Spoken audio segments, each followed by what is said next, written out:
MovieWeb.com. Okay, now in this second film, was it hard not to lose sight of Batman himself with so much chaos and so many new characters? Well, it was always going to be tricky to sort of change the focus of the movie from the first movie, from being just about Batman to being about so many other characters.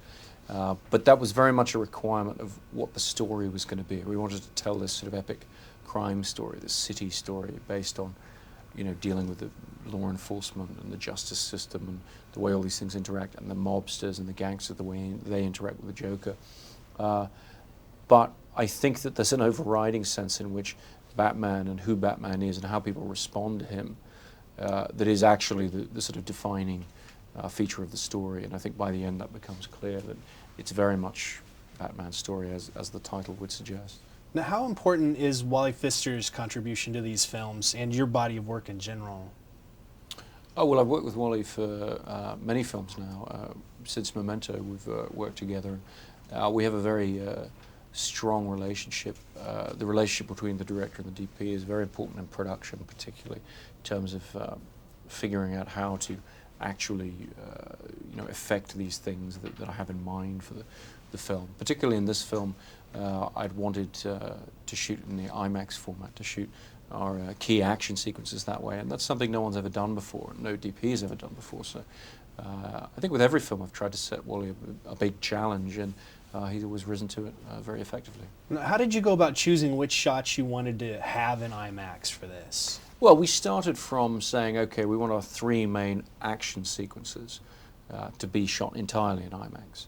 And then as we got more familiar with the equipment, as we started to learn how to use it and how to work it in, we decided to try a couple other types of sequences. And we built it out into about half an hour of the movie. We built it out into about 6 different sequences in the film. And then in the edit suite, we were able to decide whether or not to use the full IMAX frame or whether to keep it in the 35mm realm. And so we did it according to the rhythms of the movie, really. Well, after you've done that, do you think you would shoot a movie like the entire thing in the IMAX format, now that you've tried this out? I'd love to find a way to do that. The problem is the cameras are so loud, it's very difficult for the actors to perform in front of it.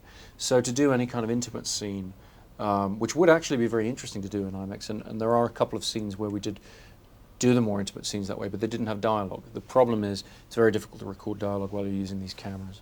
Okay, now there's a question that you may or may not be coming back for a third. Do you have an answer to that? No, I have no idea what I'm doing next or what I'll do in the future. I really do one project at a time, and I've just finished this project, and we'll get it out there and see what people think, and at some point I'll figure out what I'm doing next. Okay, well, if you did do a third one, do you think you would recast somebody for the Joker, or would that character just not be in the third one? I honestly have no idea. I really haven't thought about it.